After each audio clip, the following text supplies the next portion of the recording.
tumekuja kutembelea hizi depo kuhakikisha kwamba mafuta yapo, moja, kwamba tunajaribu kuangalia stock levels ambazo mzonazo, lakini pili, tunakuja kuangalia ni kwa jinsi gani mafuta yanatoka. Hiyo ni muhimu sana, kwa sababu tumesikia kuna kelele kwamba kuna baadhi ya vituo havipati mafuta, lakini vile vile tuna habari kwamba kuna ucheleweshaji kwa makusudi wa upakiaji. Kwa mfano unakuta maroli yanapakiwa lakini inachukua muda mrefu sana yale maroli kuondoka. Kwa hiyo ndio dhumuni la ziara hii, na nimeambatana na, unaona kama nilivyosema, watu wa TRA, kwa sababu kumekuwa na visingizio kwamba TRA ndio wanachelewesha mchakato, kwamba vibali vinachukua muda mrefu ndio maana maroli yatoke, lakini tuko na TRA na hiyo sio kweli. Tunataka tujue kama hili tatizo lipo hapa vile vile.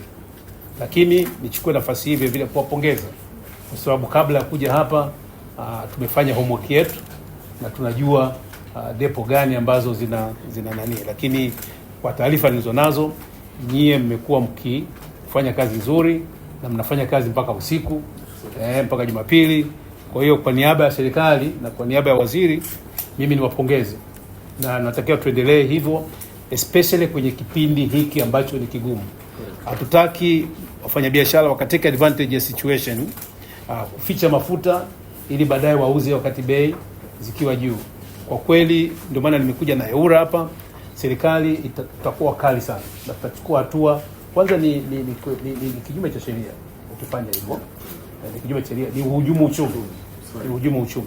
Kwa hiyo serikali hatutasita kuchukua hatua mara moja kama tukibaini kwamba kuna mtu ambaye anajaribu kuficha mafuta ili baadaye auze wakati bei zitakapopanda. Niseme kwa uchache kwamba mafuta tunaagiza kutoka nje ya nchi, na kama tunaagiza kutoka nje ya nchi, wote kwa ujumla wetu tunaagiza mafuta kutoka Mashariki ya Kati. Kwa hiyo kwa ujumla wake, kutokana na uharibifu wa miundombinu ambao umejitokeza, gharama za uagizaji mafuta kutoka Mashariki ya Kati zimeongezeka, zikiwemo gharama za uagizaji yani FOB, pia masuala ya bima ambayo ni mambo ya insurance, gharama za ukodishaji wa meli, freight charges zimeongezeka, ambazo kwa njia moja au nyingine hata sisi zinaweza kutuathiri katika swala mazima ya upangaji wa bei. Na tukumbuke pia kwamba tunaagiza mafuta kwa kutumia dola, na pale ambapo unajikuta kwamba kutokana na kuongezeka kwa gharama ni kwamba tutalazimika kuagiza mafuta yale yale tulikuwa tunaagiza siku zote, lakini kwa gharama kubwa zaidi kutokana na ongezeko la gharama katika soko la dunia.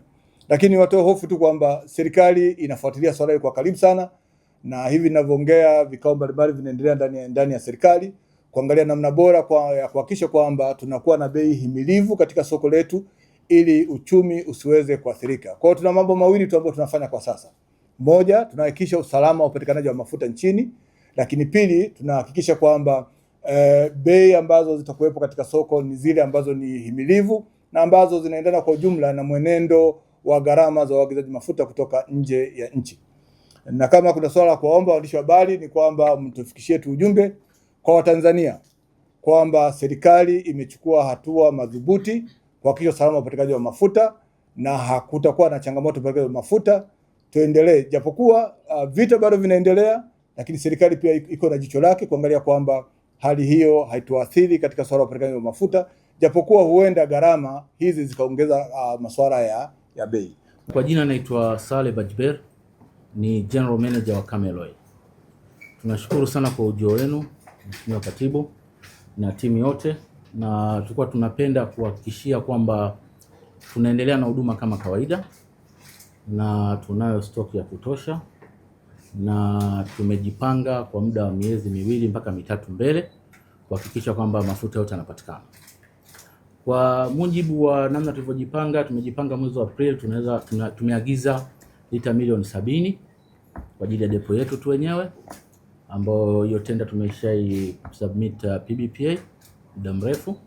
Kwa mwezi wa 5 tumejipanga tumeagiza milioni 84 Camel Oil kwa ajili ya supply yetu kama kawaida. Kwa mujibu wa namna tulivyojipanga, tunashukuru tumetoa huduma mpaka leo tumesha supply zaidi ya lita milioni 44 mpaka leo tarehe 26. 25, na mpaka sasa hivi tuna pending ya order kama za lita milioni 5 ambazo tunaendelea nazo. Kama tukitoka tutaendelea kuangalia upakiaji unaendelea kutokea sokoni.